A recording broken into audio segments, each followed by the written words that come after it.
Alors bonjour tout le monde, bienvenue à cette nouvelle émission de ce marathon du dimanche 25 février où j'ai l'honneur aujourd'hui là, d'avoir, ça fait longtemps que je lui avais parlé, Valérie Bugeaud, qui suit avec nous depuis le début du conflit en Ukraine toute l'évolution au niveau financier, l'hégémonie du dollar américain.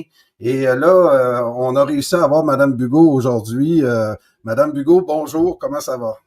Bonjour Monsieur Brochu, écoutez, je vais bien pour l'instant. Merci à vous de m'avoir invité et j'espère que vous allez bien également, que vos auditeurs vont bien, que vous n'avez pas trop froid au Canada. On vient de passer une vague de froidure du moins 20 avec facteur vent à moins 30. Mais vous savez, ici au Québec, c'est une de nos particularités. C'est ce qui fait la fibre des Français d'Amérique. C'est que, puis qui sont encore très forts dans la vallée du Saint-Laurent. Vous avez dû le constater à votre première visite au Québec. C'est une de nos particularités d'aimer l'hiver. Donc, Madame Bugeaud, écoutez, on va parler essentiellement là, de tout ce qui concerne la monnaie. Aujourd'hui, l'euro est même un petit peu plus bas que le dollar américain. Arnaud Develay vient de me faire remarquer qu'en 2008, pour avoir un dollar américain, on avait 1,60 $ Et là, ça diminue. Vous en aviez déjà parlé. Qu'en est-il de la situation actuellement? Avec l'arrivée de Trump aussi, qui veut sauver le dollar américain, comment vous observez la situation actuellement? Je l'observe comme tout le monde, avec presque, enfin, je dirais avec intérêt, d'une part, c'est sûr, parce que effectivement, l'arrivée de Donald Trump aux États-Unis change beaucoup de choses et même bouleverse la donne de façon radicale, hein, aussi bien pour les Américains que pour les Européens et pour beaucoup de gens dans le monde. Nous, il est clair que l'euro va chuter à mesure que le dollar se renforce ses fondamentaux. Et Donald Trump n'a qu'un objectif, c'est de renforcer les fondamentaux du dollar en reconstituant une économie américaine, en réinstaurant des droits de douane, en réinstaurant une préférence nationale, ce qui n'est absolument pas à l'ordre du jour pour la fine équipe au pouvoir en Union européenne, qui est une émanation des mêmes entités globalistes que celles qui étaient aux États-Unis, qui dirigeaient les États-Unis avant l'arrivée de Donald Trump. Donc, nous, on est une manifestation de l'ancien régime américain, si vous voulez, sur le sol européen. Donc, il est clair que les deux entités qui sont pourtant liées, puisque vous savez que l'Union européenne est une émanation, est une création des États-Unis d'Amérique, mais effectivement, les époques évoluant les unes après les autres, on n'est plus dans les mêmes fondamentaux, on n'est plus dans les mêmes conditions que celles qui ont généré cette soumission intégrale des élites, entre guillemets, qui n'en sont pas, mais de ce qui a capté le pouvoir, des forces qui ont capté le pouvoir en Union européenne et qui sont celles qui avaient capté le pouvoir aussi aux États-Unis, qui sont ce que moi j'appelle la finance apatride. Donc, ce sont les grands banquiers qui ont historiquement leur quartier général à la City de Londres, mais qui se sont développés sur tous les paradis fiscaux de la planète sous administration de trusts anonymes. Donc, on a une pieuvre. Oui, vous me faites comprendre très bien ça. Puis c'est Jean-Claude qui m'a initié à ça. Vous êtes vous êtes une des leaders qui a dénoncé la financiarisation de l'économie. Les Américains en étant comme ils veulent et ont occupé une place qui aujourd'hui pose problème. Et là, on est dans ce basculement du monde-là. Oui, alors, Oui. oui, excusez-moi, je vous ai coupé. Non, non, non, Excusez-moi. non. La financiarisation, en réalité, elle vient du fait que elle était écrite dans l'histoire à partir dès le moment où les Américains ont imposé leur monnaie nationale en tant que monnaie mondiale. Donc, cette financiarisation, elle était inéluctable dans la mesure où son objectif a été de répondre au manque d'actifs tangibles américains qui permettaient de justifier une circulation planétaire de cette monnaie. Donc, vous savez que pour qu'une monnaie soit viable, il faut qu'elle soit assise sur des richesses tangibles, des actifs tangibles, des actifs qui sont de réelles richesses. Or là, l'économie, du fait de la dynamique du dollar monnaie mondiale, l'économie américaine a été saccagée, a été détruite. Et donc, il est arrivé un moment où ça s'est vu. Et ça s'est vu par tous les gens dans le monde entier. Donc, pour compenser cette faiblesse d'actifs, les banquiers ont créé une forme d'ingénierie, de créativité bancaire qui a fait qu'ils ont créé des actifs à partir de dettes. Ils ont transformé des dettes en actifs. Et c'est ça qui a généré c'est ça fondamentalement qui est à l'origine de ce que nous appelons la financiarisation du monde et du système financier mondial, puisque ce système fonctionnait avec facialement avec le dollar américain. Donc cette époque est en train de se terminer, de se clore, parce que les Chinois associés à la puissance militaire russe ont sifflé la fin de partie en disant que c'était plus possible de jouer avec un jeu dans lequel les règles étaient complètement truquées et dans les seules mains d'une partie, en l'occurrence les Américains, sans aucun contrôle, de façon discrétionnaire. Donc c'était plus viable parce que cette monnaie ne remplissait plus les conditions de confiance en fait. Tous les pays du monde ont commencé à perdre confiance dans cette monnaie qui était beaucoup trop largement répandue avec trop peu d'actifs réels sous-jacents. Donc c'est ça qui est en train nous sommes en train de vivre cette transformation en fait entre la fin de l'hégémonie du dollar en tant que tel comme monnaie mondiale et le début d'autre chose. Donc là, Donald Trump arrivant au pouvoir, lui, son but, son objectif essentiel, si je le comprends bien, c'est de rétablir une véritable économie de marché, une économie nationale qui permettra d'adosser une nouvelle monnaie. Pour arriver à cette étape-là, eh bien, il va falloir qu'il gère la transition entre tous les dollars en circulation au niveau mondial qui sont en train de peu à peu refluer aux États-Unis, puisque la plupart en tout cas les grands pays du monde commencent à s'en détacher pour transformer leurs avoirs en or.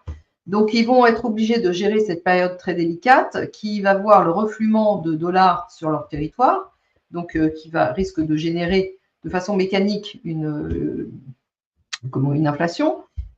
Quand l'inflation, le mot est faible, hein, parce que vous imaginez si tous les dollars américains en circulation dans le monde se mettaient à arriver sur le territoire américain, c'est plus de l'inflation, là, c'est de la submersion. Donc, il va falloir que Donald Trump gère cette période délicate, qui va demander un peu de temps, parce qu'effectivement, détruire une économie, ça met déjà quelques années, mais alors la reconstruire, c'est encore beaucoup plus long. Donc là, il y a quand même un bras de fer avec les anciens partenaires du libre-échange pour essayer de rapatrier au maximum le plus vite possible, en fait, non seulement les avoirs, les richesses, les entreprises, les savoir-faire, les matières premières. Donc, c'est une course contre la montre que le président américain est en train de mener. Donc, il y va avec la méthode américaine, c'est-à-dire un peu la méthode des cow-boys qui, certes, heurte les mentalités ailleurs dans le monde, y compris en Union européenne et en Europe, mais qui a pour point positif d'être efficace. Madame Bugot, c'est le général de Delaware qui me parlait des bons du Trésor que possédait la Chine, qui était de l'ordre à l'époque de 1300 milliards, puis que là, les Chinois, justement, ça doit concorder avec la date que vous m'avez parlé, se sont mis à se débarrasser de leurs bons du Trésor. Et ce que je comprends ce matin avec vous, c'est que là, d'autres risquent d'imiter ce geste-là. Et il n'y a plus personne qui va vouloir financer la dette américaine parce que là, il va y avoir une perte de confiance, là, hein? C'est ce que je comprends, là. Oui, alors c'est pas tout à fait ça parce Non? que là, on est dans un jeu quand même très subtil et de grandes stratégies, de hautes stratégies financières. Oui. Si je ne me trompe, récemment, la Chine s'est mise à racheter des bons du Trésor américain. Mais ça, c'est pour une bonne raison. C'est que la Chine, maintenant, ah non, elle n'achète pas des bons du Trésor américain. Qu'est-ce qu'elle a fait? Il y a eu excusez-moi, que je suis un peu confuse. Oui. Je reprends mon raisonnement. La Chine émet des bons du Trésor, mais en monnaie, en dollars américains. Elle émet des bons du Trésor chinois en dollars américains. Donc, elle est en train de récupérer tout le système du dollar pour le retourner contre l'envoyeur. Pourquoi est-ce qu'elle fait ça? Parce que ça va lui apporter beaucoup de dollars dans ses comptes. Et avec ces dollars-là, elle va pouvoir elle va pouvoir financer les dettes en dollars des pays qui étaient qui étaient soumis au bon vouloir américain parce qu'ils étaient endettés en dollars. Donc, OK. la Chine entreprend de désendetter en fait tous les pays du monde qui étaient endettés en dollars de façon à faire perdre aux États-Unis l'emprise financière qu'elle avait sur ces pays-là. Donc, la Chine, vous savez que la Chine a inventé le papier monnaie. Hein. La Chine, c'est le pays du commerce, en fait. Aucun autre pays au monde n'est plus efficace que la Chine en matière de commerce et de monnaie. Donc, eux, ils ont très bien récupéré tout le système. Ils sont en train de faire balancer le système à leur service, quoi.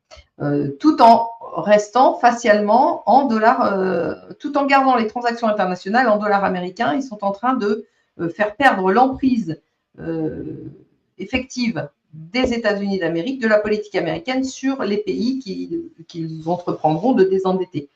Donc ça, c'est quelque chose de tout à fait important à comprendre. D'accord. Très important, ça. D'autre part, je pense qu'effectivement, l'équipe au pouvoir aux États-Unis, bien entendu, est consciente de tout ça. Hein, sinon, on sait, le savent encore beaucoup mieux. Et eux, leur priorité, c'est de rebâtir une économie, rebâtir des richesses sur lesquelles adosser une nouvelle monnaie. Je pense que pendant la période de transition, l'équipe américaine risque en tout cas, je pense, naturellement, elle risque de se rabattre sur des crypto-monnaies, peut-être, de marcher en favorisant la création et puis l'arrivée sur son territoire de crypto-monnaies, de façon à pouvoir aussi utiliser ces actifs-là. Mais je ne pense pas que ce sera une stratégie durable. Maintenant, on verra. Peut-être que je me trompe. Hein. Je ne suis pas. Exactement. Non, non, mais Madame Bugot, êtes-vous en train de me dire que le dollar américain risque de vivre des heures sombres dans les prochaines semaines, les prochains mois? Il vit déjà des heures sombres, en fait, le Ben, dollar ça américain. paraît pas beaucoup là, en ce moment. Excusez-moi de vous dire ça, mais je vous disais Non, par ça rapport à l'euro, sent. j'ai Oui, été aux États-Unis il y a 2 semaines, j'ai changé mon argent, elle vaut encore très cher, la monnaie américaine. oui, bah, Expliquez-moi ça. elle va valoir de plus en plus cher parce que rien que la volonté de Donald Trump de reconstruire une économie nationale booste en fait disons tous les trades, tous les traders, tous les gens qui travaillent sur les actifs monétaires sont en fait remises à nouveau sur le dollar. Donc c'est sûr que c'est une monnaie qui est en train de remonter la pente, mais il faut bien comprendre qu'elle va remonter la pente au détriment de ses anciennes colonies, en particulier, je pense à l'Europe, aux pays européens. C'est-à-dire que il faut pas oublier que les États-Unis ont siphonné avec ce dollar qui ne valait plus grand-chose énormément d'entreprises stratégiques françaises, par exemple, hein, pour ne citer qu'elles, mais je pense qu'il n'y a pas que des entreprises françaises. Avec des dollars qui ne valaient plus rien, les États-Unis ont fait le maximum de courses dans le monde entier. Donc, quand je dis des courses, je parle des commissions, d'aller faire des achats. Et ils ont fait des achats stratégiques. Donc, en réalité, eux vont se remonter au niveau économique sur le dos de l'Europe. Puisqu'ils sont en train de perdre les colonies annexes qui étaient les colonies de l'Amérique latine et de l'Afrique, ils vont effectivement se payer sur la bête européenne. Hein, et la bête dans les deux sens du terme, puisque effectivement les Européens, jusqu'à présent, ont toujours été extrêmement contents de se sacrifier au profit du grand frère américain. Donc l'arrivée de Donald Trump, ça a été un mouvement un peu d'euphorie sur les marchés financiers, en faveur du dollar. Pourquoi? Parce qu'effectivement, il a comme objectif d'assainir la situation financière. Et vous avez vu que Elon Musk n'y est pas allé avec le dos de la cuillère vis-à-vis du Doge, hein, puisqu'il est en train de mettre à jour toutes les malversations, toutes les fuites inconsidérées d'argent qui étaient pilotées par USAID. Hein. Donc, effectivement, il y a de quoi être. Les financiers sont rassurés, si vous voulez, sur la stratégie, la santé de la méthode Trump concernant la stratégie de rétablissement économique. Donc, c'est pour ça que le dollar est en phase pour l'instant de s'améliorer. Parce que vous savez que beaucoup de choses jouent sur la confiance. Et puis, les marchés financiers, c'est vraiment très moutonnier. C'est-à-dire qu'il suffit qu'il y en ait un qui ait confiance, que tout le monde se met à faire pareil. Donc, il y a une euphorie qui est fondée sur une réalité. La réalité étant que Donald Trump est un homme d'affaires et qu'il va rétablir les comptes américains. Il va rétablir l'équilibre, en tout cas, il s'attaque à rétablir l'équilibre des comptes américains. Et il a eu la justesse, l'intelligence de s'entourer de personnalités qui pouvaient l'aider utilement pour ce faire. Donc, ce que nous n'avons plus, nous, chez nous. Enfin, exactement.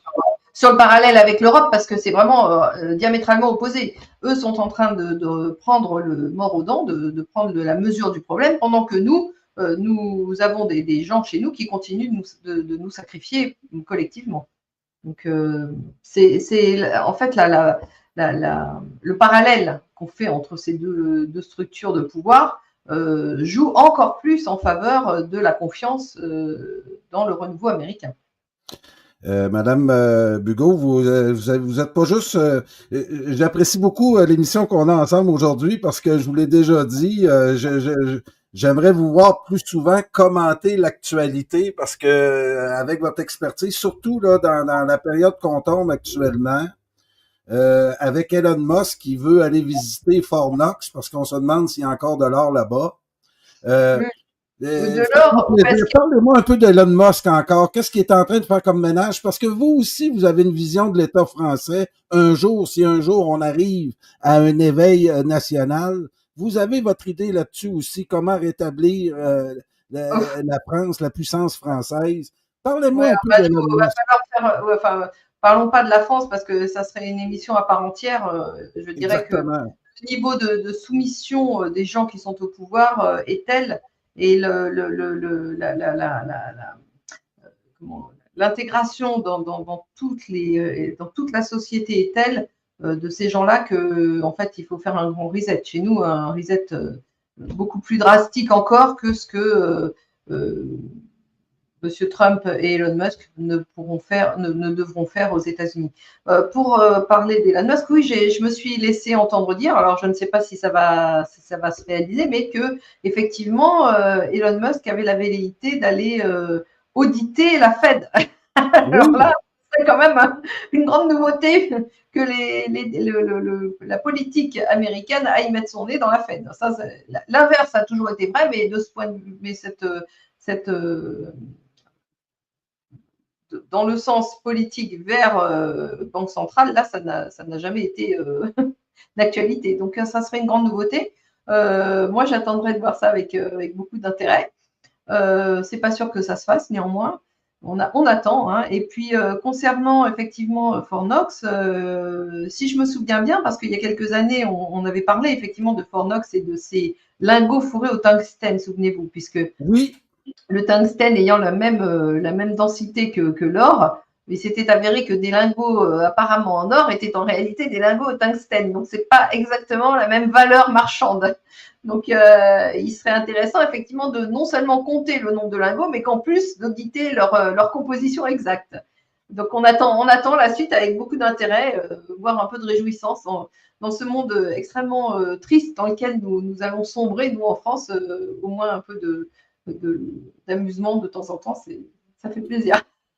mais Madame Bugeaud, effectivement, on en parle, nous, vous et moi, depuis quelques années maintenant, mais c'est ça, concernant cette période sombre-là on prévoit avant un renouveau. Trump, en faisant tout ça là, actuellement, peut-il nous éviter cette période-là si on allume à temps ou je vois pas là-dessus la France se rétablir rapidement. Là, vous notiez que ben, c'est Non. la même chose ici au Québec. On se demande si c'est à cause de notre culture française, on se demande qu'est-ce qui se passe. On semble plus wokiste que Ben, vous ceux savez, qui l'ont inventé. Continuez, ah allez. oui, oui. Oui, alors je pense pas que ce soit lié à la culture française, mais c'est lié effectivement à une certaine nonchalance française, qui est vraiment caractéristique, je pense, de la France sur le temps long. C'est-à-dire que en France, avant que les choses ne bougent, il faut vraiment qu'elles arrivent à un niveau de décrépitude euh, très violent. Et OK. ça, c'est vrai, c'est un peu le caractère français, j'ai envie de dire, sur le temps long. Donc, tant que nous n'aurons pas touché le fond, en fait, on ne peut pas donner le coup de pied, vous savez, qui nous fait ressurgir. Et quand on ressurgira, on sera très, très, très affaibli. Alors, l'idée pour pouvoir remonter rapidement la pente, c'est d'avoir préparé le terrain. C'est-à-dire que pendant la descente, on crée quand même déjà des structures sur lesquelles on pourra s'appuyer pour remonter. On crée des liens, y compris des liens d'amitié, d'ailleurs, ce que nous faisons ici et ce que je fais avec d'autres au Canada, de façon à pouvoir peut-être s'appuyer les uns sur les autres, parce qu'effectivement, je pense que la francophonie est aussi un grand modèle d'espérance, hein, puisque vous savez qu'une langue véhicule des valeurs et que les valeurs, plus que des valeurs en réalité, une langue véhicule une façon de concevoir le réel. Et cette façon de concevoir le réel, eh bien, il est plus facile de travailler avec des gens qui ont la même façon de concevoir le réel qu'avec des gens qui envisagent les choses de façon totalement différente. Donc, je pense qu'on a une carte à jouer sur le modèle de la francophonie, ça c'est certain, et que cette carte, eh ben, il est important de la préparer, de créer des liens et de créer des structures d'échange non seulement d'informations, mais également de techniques de renouveau. Donc oui. Alors peut-être que oui, au Canada, c'est ce que vous appelez, est-ce que c'est le caractère français? Non, c'est pas le caractère français, mais c'est peut-être, je ne sais pas, je mets des guillemets parce qu'on ne peut pas être vraiment sûr, mais c'est vrai que en général, les Français attendent vraiment le dernier moment avant de vraiment donner un bon coup de balai dans les placards sombres. On est véritablement dans une crise existentielle, puis en tout cas au Québec ici, puis je pense que vous l'avez découvert dans les dernières années parce que vous êtes rapproché beaucoup du Québec. Nous, on a vécu des crises existentielles, on a été conquis, ça fait 265 ans, et l'idée de nous faire disparaître a souvent été dans les plans de nos conquérants, et on Ouais. a su résister pour toutes sortes de raisons qui est très importante de découvrir, que vous avez découvert grâce à Jean-Claude Pomerleau, entre autres. Et c'est très intéressant. Alors, je Oui, me permets de vous couper parce que je voulais dire allez-y. que on a beaucoup de choses, nous, Français, à apprendre des Français du Canada. Pourquoi? Parce que vous avez été soumis avant nous, mais que nous sommes en train de traverser le chemin de soumission que vous avez traversé il y a déjà 200 ans. Donc, c'est une voie sur laquelle vous pouvez nous éclairer. Et je pense qu'il ne faut pas vous priver de le faire, c'est-à-dire expliquer tout ce que ça suppose de soumission au quotidien, de maltraitance, enfin, toutes les frustrations, les vexations et les, le racisme auquel vous avez pu être soumis et auquel les Français sont aujourd'hui finalement soumis aussi. Mais c'est plus sournois, ça ne dit pas explicitement son nom dans les mêmes conditions, mais ce sont les mêmes forces derrière. Ah, puis avec Jean-Claude et vous, là, j'ai découvert que nous, notre Révolution française n'a pas marché, donc le clergé a gardé une influence jusqu'à la Révolution française, jusqu'à la Révolution tranquille, excusez, parce que là, je parle de l'histoire du Québec. C'est vrai Et, aussi jusqu'à la Révolution française en France. oui, c'est ça. Et vous qui, dans votre projet Révolu droit, vous prônez le retour de l'Église au centre du village, moi, ça me parle beaucoup. Ça me parle beaucoup à Et travers ma culture et mes racines. je prône le retour de l'Église au centre du village, c'est-à-dire que je prône le retour à l'histoire culturelle et juridique française. Parce que vous savez que la France, dans le monde entier, la seule raison pour laquelle elle a vraiment rayonné, c'est sa capacité à générer du droit et de la justice. Et Voilà. aujourd'hui, nous renonçons nous-mêmes à ça, il est évident que nous renonçons à nous-mêmes. Et il ne faut pas s'étonner que nous ne sommes plus respectés, puisque la chose qui faisait que nous étions respectés, nous y avons renoncé. Donc, il y a des enjeux de justice derrière, de structuration de l'État, qui vont au-delà de Rome et du catholicisme. C'est-à-dire que c'est pas les valeurs catholiques sont fondamentales, mais elles prennent une dimension supplémentaire par rapport à la seule distinction entre le temporel et le spirituel, puisque aujourd'hui, et parce que nous avons eu 300 ans de matérialisme outrancier, il est évident qu'il faut réintégrer au cœur des institutions même la volonté de retour du spirituel. Et cette volonté, elle ne peut pas s'imposer avec la force des armes. Aujourd'hui, vous savez que beaucoup d'excès, d'ailleurs, ont joué en cette faveur, mais pas seulement. Il y a eu aussi des attaques contre la religion catholique qui font que les gens ne sont plus pratiquants. La majorité de la population n'est plus pratiquante. On ne va pas faire avec une majorité qui n'est plus pratiquante comme si elle pouvait du jour au lendemain redevenir intégralement pratiquante du rite catholique. Ça ne peut pas exister. Il faut, chaque époque doit faire avec le réel. On doit travailler avec le réel, ce qui existe vraiment. Comment peut-on retrouver du spirituel alors que nous sommes dans des périodes de perte de confiance radicale dans les religions? Et je pense que c'est vrai pour toutes les grandes religions monothéistes. C'est pas seulement le catholicisme qui est en cause. Donc la vérité, c'est que en ayant considéré ce problème précis, j'ai intégré en fait dans le cadre même des institutions toute la quête spirituelle de façon à ce qu'elle puisse être politiquement représentée dans le cadre des groupements d'intérêt. Et Voilà. face à notre défi existentiel, puis face à notre défi existentiel, on a développé des outils de résistance comme les coopératives. Et ça, c'est une chose que vous avez découvert dans votre projet Révolu droit.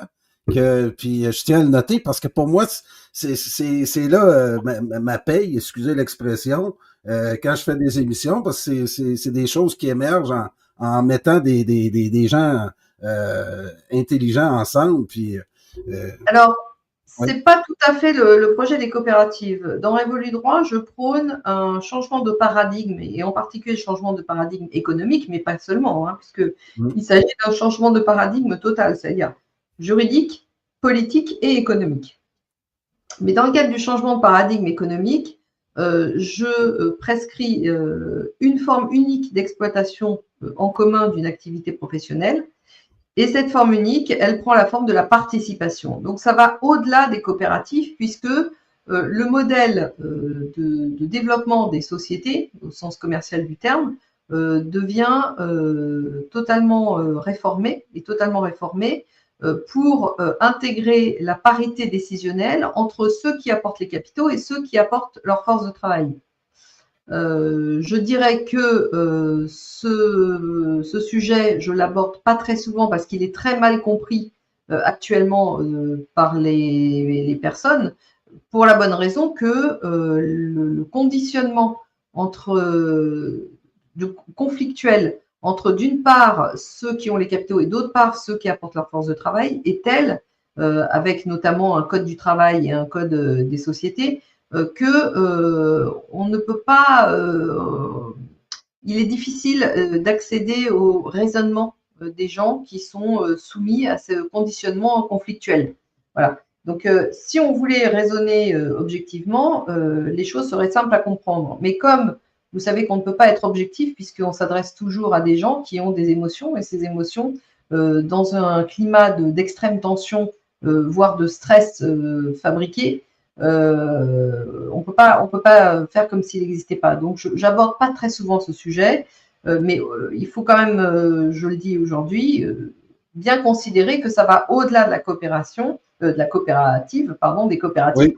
C'est vraiment un modèle unique d'organisation de la société, des sociétés, du mode d'exercice en commun d'une activité professionnelle sur le modèle de la participation. Et effectivement, la participation a été développée au XIXe siècle par la doctrine sociale de l'Église en premier lieu.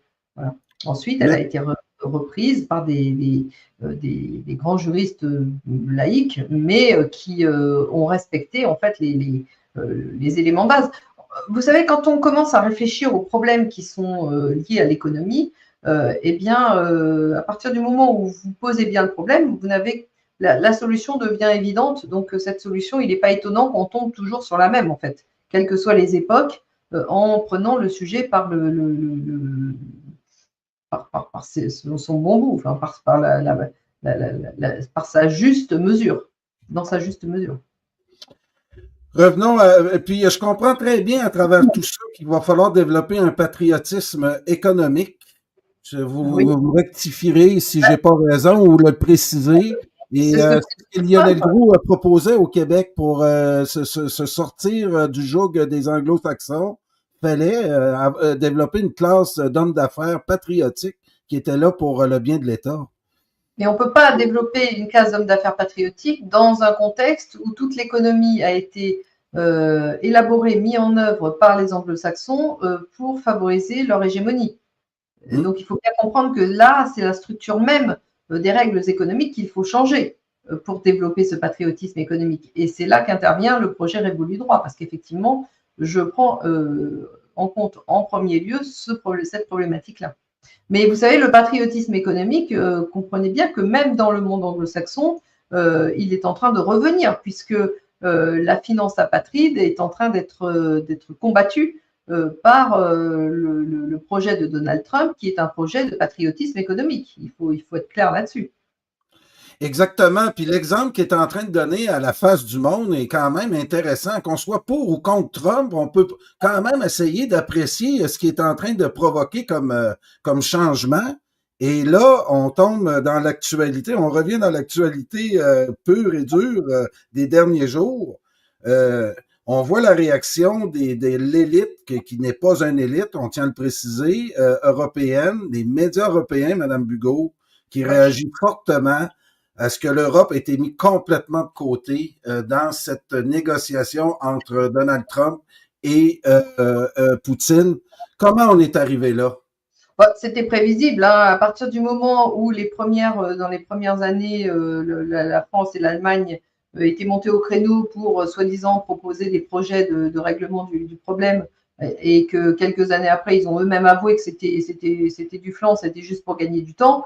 Il est bien clair quand même que pour les partis en face, dont acte, quoi. Ils tiennent compte du fait que ces gens-là ne sont pas crédibles, ne sont pas sérieux, ne sont pas des intervenants et des interlocuteurs possibles.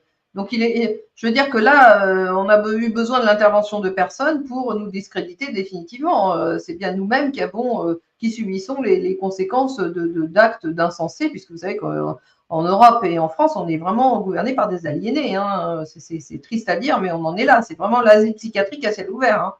Donc, il ne faut pas s'étonner qu'il y ait des conséquences. Nous ne pouvons pas faire payer à ces gens-là la juste mesure de leur décision, mais il est normal que les États étrangers, eux, tiennent disons, un bilan et tirent des conséquences du comportement de ces gens-là. C'est absolument normal. Je veux dire, il n'y a absolument rien d'illogique, ni rien d'irrationnel ou de particulièrement extraordinaire dans le fait que l'Europe ait été évincée, dans la mesure où ils n'ont jamais été sérieux dans leur proposition ni dans leur capacité d'intermédiation.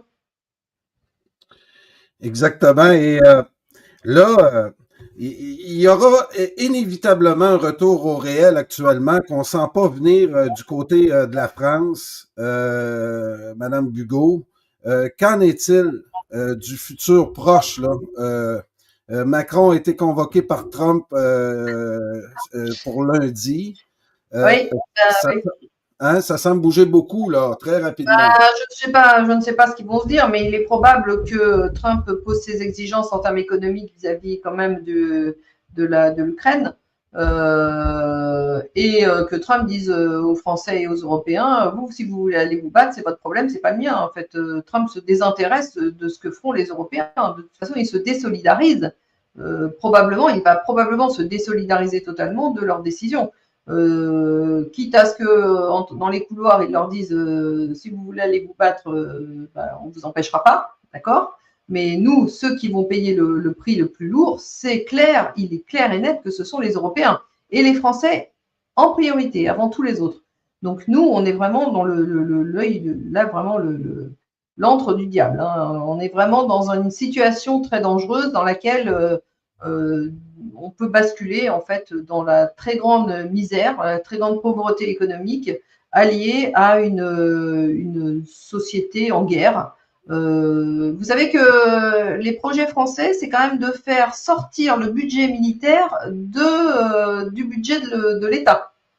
Oui, c'est le général Delaware qui m'a dit ça. Pour balancer le budget français, on va enlever le budget Voilà, militaire. on va sortir Hein? les dépenses militaires du déficit du budget de l'État. Donc, il n'y a plus de limite, hein. Ces gens-là n'ont aucune limite. Il faut bien comprendre que le droit n'existe pas pour eux, les règles non plus. Ils font ce qu'ils veulent, au moment où ils le veulent, quand ils le veulent. C'est absolument discrétionnaire et je dirais que c'est bien, bien plus discrétionnaire que le prétendu pouvoir absolu de la monarchie de Louis XIV, hein. On est là dans des c'est même pas comparable. Madame On est Bugeaud, dans une situation dans laquelle, en fait, on a des aliénés qui ne respectent rien. En fait, il n'y a pas ni parole, ni règles, ni loyauté, ni rien. En fait, leur objectif, clairement, c'est de détruire. on regarde, De destruction possible. on regarde nos diplomates en culotte courte, Madame Bugeaud, puis j'en parle depuis longtemps, là.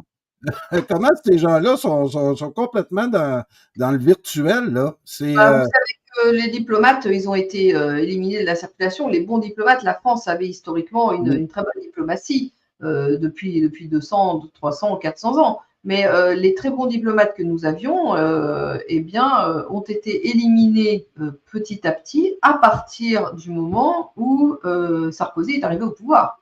Sarkozy a fait le ménage dans toute la haute fonction publique française de façon à favoriser l'avènement de Macron. Sans Sarkozy, Macron ne pourrait pas sévir aujourd'hui comme il le fait. Donc, il n'y a plus de diplomatie française, tout le monde le sait, le monde entier le sait. Inutile de parler de diplomates en culotte courte ou quoi, il n'y a plus de diplomatie française. Et de toute façon, il n'y a plus de France. Donc, il n'y a plus de pays autonome. Et il est en train de détruire tout ce qui restait de fonctionnel dans ce pays. Macron, je parle là. Ah oui, puis nous, on essaie d'avoir notre souveraineté depuis 260 ans. Vous l'avez perdu en 2005 et ça semble pas préoccuper beaucoup les souverainistes actuellement. On se sent pas de réveil de tout ça encore.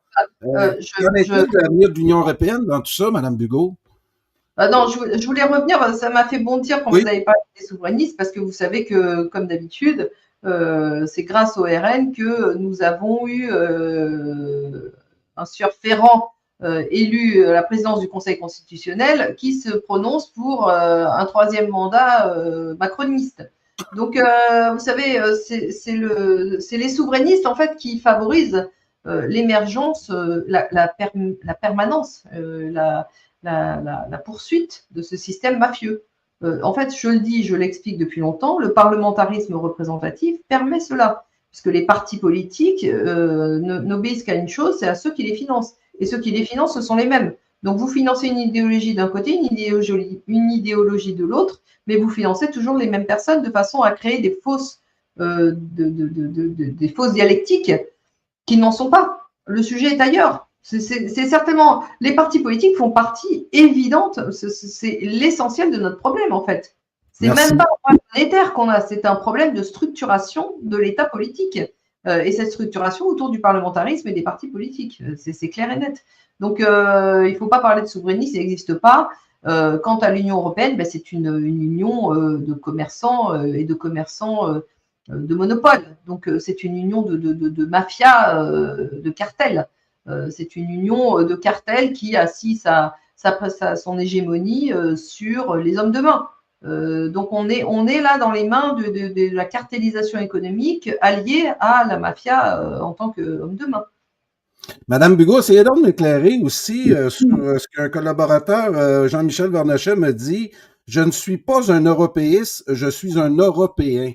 Pouvez-vous juste approfondir un peu cette nuance? Oui, l'européisme, c'est le traité de Rome de 1957 et puis de sa version fédérale depuis l'acte unique. Donc, vous avez l'acte unique mis en œuvre en 87. Ensuite, vous avez Maastricht. Ensuite, vous avez Lisbonne. Et puis après, vous avez évidemment le système monétaire qui s'est développé avec la BCE, l'euro. Et demain, vous savez que là, ces cartels mafieux au pouvoir en Union européenne sont en train de mettre la main sur la défense, de vouloir supprimer le peu d'indépendance étatique qui restait sur des sujets comme la défense, la santé, etc. La santé, on l'a vu avec le Covid. Donc, en réalité, l'européisme, c'est une idéologie de cartels tenue par les cartels mafieux, alors que être européen, c'est une réalité géographique. Être européen, vous habitez le continent européen, vous êtes européen. Voilà. Il n'y a pas de connotation politique, c'est simplement une désignation géographique, ce qui change tout. Et Madame Bugeaud, pour parler de nos souverainistes qui ont disparu, ça, je dois vous dire qu'on a beaucoup de points en commun entre la France et le Québec là-dessus, même si les dates ne concordent pas. Nous, le mouvement souverainiste, d'un projet existentiel, on a fait ça d'un projet de société. Et là, aujourd'hui, avec l'arrivée de Trump, on n'est pas capable d'apprécier ce qu'il est en train de provoquer comme changement, qui est essentiel si on veut revenir, comme vous dites, au point de départ pour repartir ça à nouveau. Oui, alors, comment on fait pour expliquer ça? On explique ça par le parlementarisme. Encore une fois, on ne peut pas éluder ce sujet. Je ne sais pas pourquoi les gens ne s'en emparent pas davantage. Je l'ai quand même bien décortiqué. Je veux dire que tant que nous restons dans le système parlementaire, c'est le système de l'hégémonie britannique développé pour l'hégémonie de l'Empire britannique, qui est aujourd'hui l'empire de la finance apatride. C'est l'empire, si vous voulez, de Biden contre la volonté de retour national de Trump. Donc, c'est ça qui est derrière. Il faut comprendre la structuration politique autour du parlementarisme génère les problèmes partout de la même façon. Vous savez, les partis politiques sont un fléau dans le monde entier, pas seulement au Québec et en France. Ah, puis ça, là-dessus, on va s'en reparler souvent, Madame Bugeaud, parce que ça va être très intéressant à suivre. Comment va réapparaître ce sentiment de souveraineté-là? Qu'on dirait que le système d'éducation et autres nous ont complètement lessivés là-dessus. Vous le disiez, on n'est pas capable de reconnaître ce qui peut être bon économiquement. On pense, nous, ici, on a un parti au Québec qui s'appelle Québec solidaire, qui pense que l'argent pousse dans les arbres. Ils ont Deutschmann en France qui veut regrouper 500 milliards vu que Trump vous quitte pour aller aider l'Ukraine. Ces gens-là créent de l'argent de façon miraculeuse sans se poser la question comment on en fait. Effectivement, étant donné que ce sont des émanations de grandes familles de banquiers, ils n'ont jamais eu le problème de responsabilité de l'argent, puisque eux, ils se sont développés sur le fait de leur irresponsabilité de départ. Donc, il ne faut pas compter sur ces gens-là pour avoir comment dirais-je, une appréciation saine, intègre, juste, comment dirais-je, rationnelle de l'argent, et rationnelle même du fait que quand on a un pouvoir, on a une responsabilité qui va avec. Ça, ce sont des notions qui les dépassent complètement, qui ne les intéressent absolument pas. Et on comprend bien, hein, parce qu'effectivement, le jour où la responsabilité reviendra sur le devant de la scène, eh bien, je ne sais pas, en fonction des usages en vigueur, mais ces gens-là finiront, dans le meilleur des cas, le restant de leur jour en prison. Donc, il est clair qu'ils ne vont pas jouer le jeu de la responsabilité. Maintenant, effectivement, je ne sais pas comment ils vont dépenser ces sommes-là, puisque la France en particulier est déjà extrêmement endettée et tous les États européens sont en cours enfin, la Grèce, n'en parlons pas, l'Italie, l'Espagne, enfin, l'Allemagne qui ne l'était pas devient aussi endettée maintenant. Donc, si vous voulez, moi, on attend de voir, mais il est évident que ça ne peut déboucher que sur un désastre. C'est la chronique d'un désastre annoncé, en fait. Hein. Madame Bugeaud, avec vos connaissances historiques aussi, puis en matière de fiscalité, d'économie, à quoi doit-on s'attendre comme citoyen? Moi, là, mettons au Québec, j'ai ma maison payée qui a une valeur d'environ, je vais faire des chiffrons là, en euros, 200 000 euros. Et là, je vois arriver peut-être une crise monétaire. Qu'est-ce qu'on fait dans des périodes comme ça?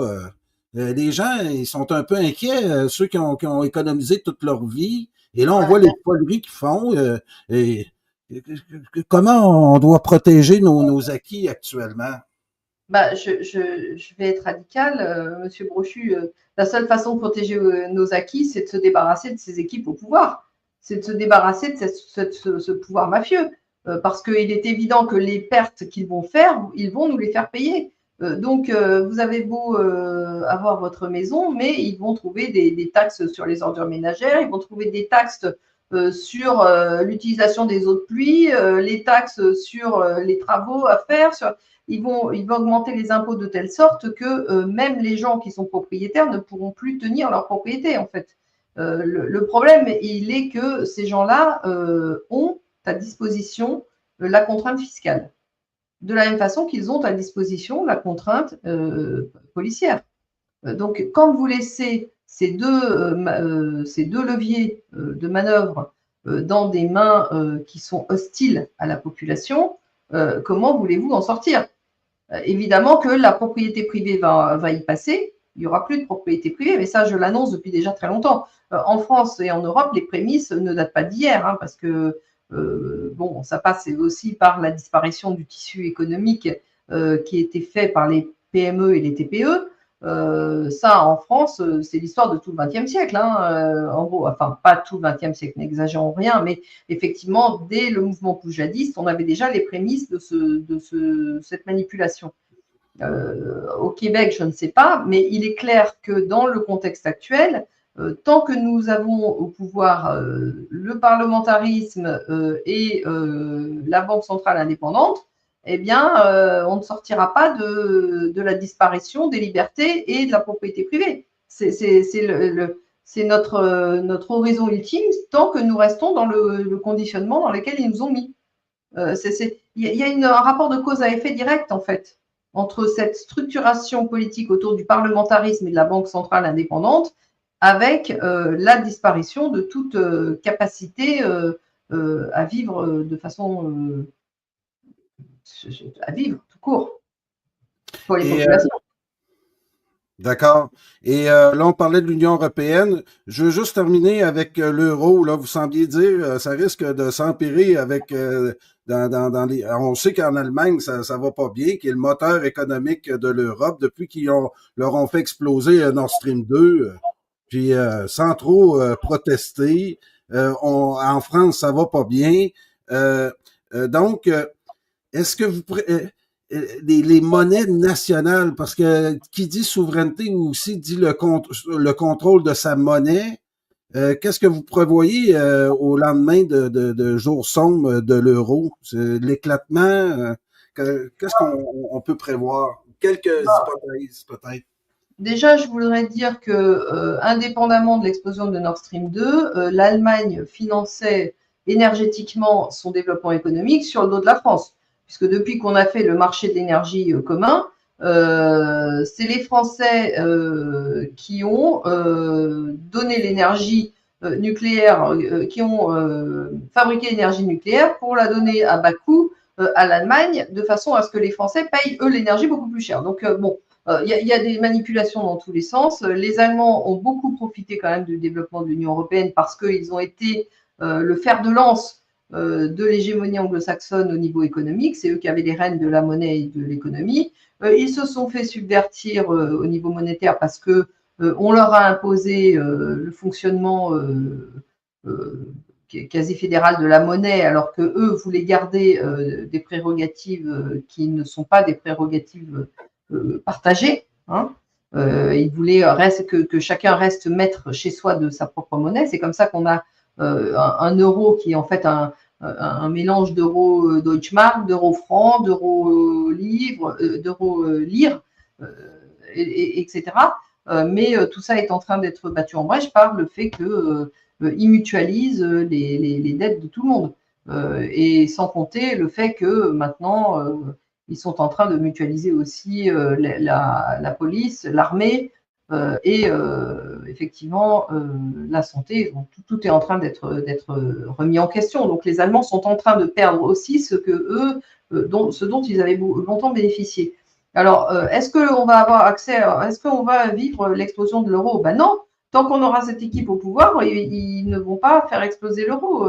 L'euro va s'effondrer parce que peut-être qu'il y aura plus de demande en euros des pays étrangers, ça d'accord.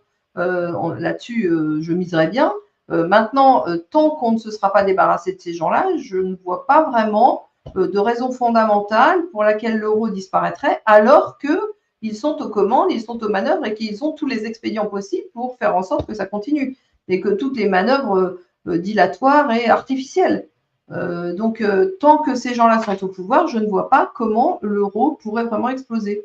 Maintenant, c'est une vision de juriste. Peut-être que les monétaristes ou les économistes ont une vision différente, mais objectivement, et quand on regarde la réalité du processus, il n'y a pas de raison que l'euro explose. En revanche, il y aurait de bonnes raisons pour qu'il s'effondre. Alors, est-ce que l'effondrement pourrait générer une explosion par la suite? Oui, probablement. Mais ça sera d'abord l'effondrement avant l'explosion. C'est ce que je voulais dire. Alors que si on se débarrasse de ces gens-là, on aura l'explosion d'abord pour éviter l'effondrement total de chacun des pays après. Là, on aura probablement l'effondrement de tout le monde avant l'explosion de l'euro. Voilà. C'est plutôt dans ce sens-là que je le verrai.